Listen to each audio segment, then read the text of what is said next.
আচ্ছা একটু একটু স্লো বোলিং করা যায় না? দেখুন, looking at his fitness and current form, তা আমার তো মনে হয় সে আরো অনেক বছর খেলা চালিয়ে যেতে পারবে। এটা তো আসলে আমরা বলতে পারছি না, এটা তো সিলেকশন প্যানেলের উপরে উনি কি কখন খেলবেন তখন। এখন তো এরকম আপনাকে যদি বলা হয়, আমার কাছে না হলেও কয়েক হাজার SMS আসে, ফোন আসে, আমি অনেকগুলো চেকও করি না, অনেকগুলো দেখি না, বিকজ যেগুলো নাম্বার সেভ করা আছে সেগুলো আমি ধরি।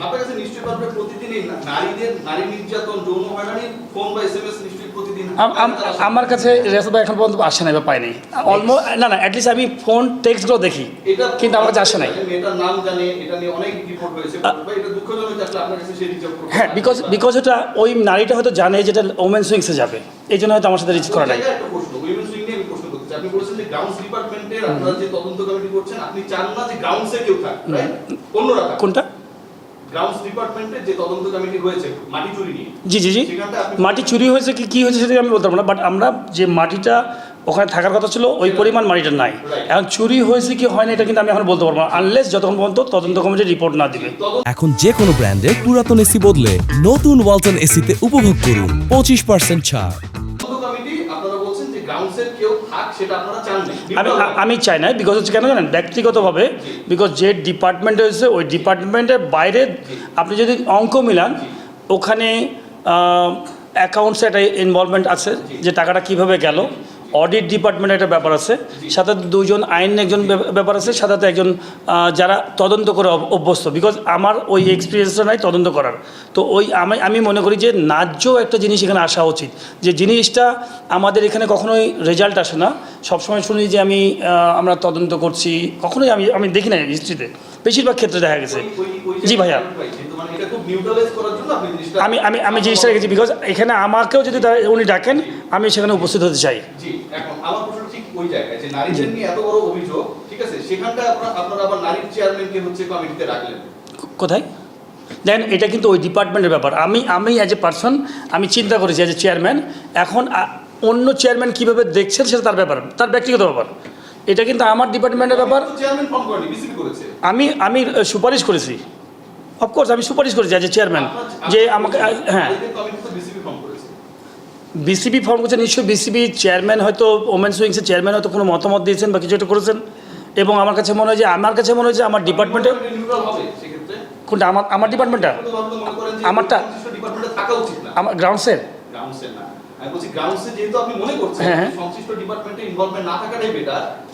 এটা আমার কাছে দেখেন, একটা মানুষ দেখেন, আপনাকে বলি, একটা কোচ চ্যাম্পিয়ন হবে কীভাবে, আপনি ক্রিকেট ভাষায় বলে দিই। কেউ আছে যে ধরেন এই যে বিপিএলে 6টা টিম খেলতেছে, সব কোচেরই কিন্তু টার্গেট একটা, চ্যাম্পিয়ন হবে, রেজাল্টের জন্য খেলে। কেউ আছে যে মানে এইভাবে খেলে চ্যাম্পিয়ন হতে চায়, কেউ এইভাবে খেলে হতে চায়, কেউ সোজা। আপনি ছাদে উঠবেন, সিঁড়ি দিয়ে উঠবেন, না লিফটে উঠবেন, না গাছ দিয়ে উঠবেন, দিন শেষে আপনি ছাদে উঠতে হবে টার্গেট। তো এখন ওনার কাছে মনে হয়েছে আমি এইভাবে তদন্ত করে যেতে চাই, উনি গেছেন। আমার কাছে মনে হয়েছে অ্যাজ এ পার্সন, আমার কাছে মনে হয়েছে আমি এইভাবে তদন্ত করবো, বাট আমি জিনিসটাকে ক্লিয়ার রাখতে চাই। না না, সেটা আমার কাছে আমার হ্যাপিনেসের জন্য।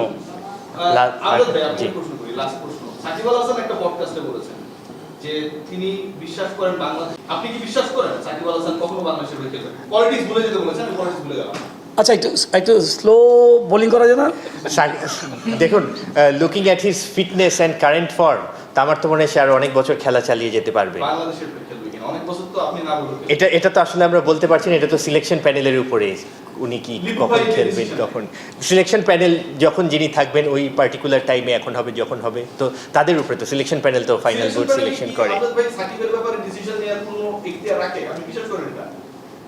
সিলেকশন প্যানেল তো টিম সিলেকশন করবে বেসড অন আপনার অ্যাভেলেবল রিসোর্সেস বা পোটেনশিয়াল প্লেয়ার বা প্লেয়ার পুলের থেকে, সেটাই তো। আচ্ছা, এখন হয়তো উনি বাংলাদেশে নেই বা নট অ্যাভেলেবল ফর সিলেকশন, সেটাই তো কোনো এক সময় যখন উনি যদি আসে, তো অবশ্যই যদি looking at his fitness and form, তো হয়তো আমার মনে হয় উনি বহু বছর খেলা চালিয়ে যেতে পারবেন, এবং হয়তো বা আমরা তার খেলা দেখতেও আগ্রহী, কোনো সময় হয়তো বা খেলবেন,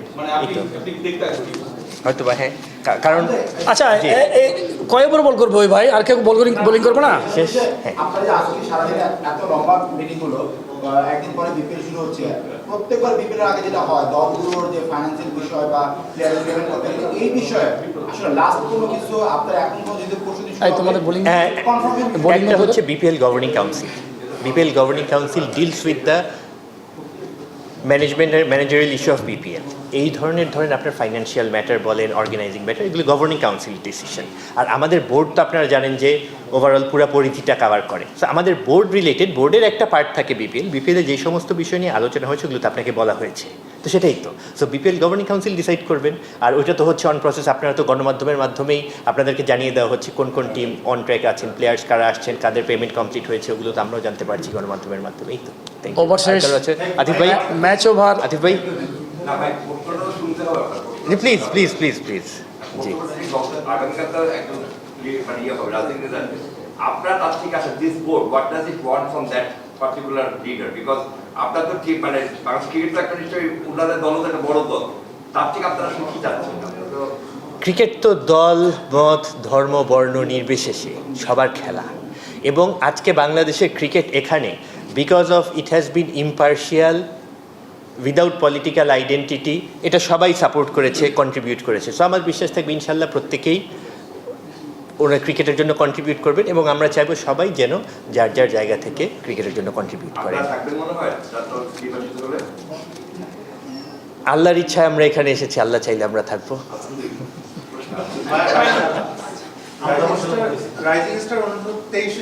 আতিফ, এই কোশ্চেন তো রিয়াসুল ভাই করার কথা ছিল। এটা 4টা দল খেলবে বিসিএল যেভাবে হয়, eastern zone, central zone, Northern zone, southern zone, এই 4টা রিজন থেকে খেলবে। ডাবল লিগ সিস্টেম হবে, আর তারপরে ফাইনাল টোটাল 31টা খেলা হবে।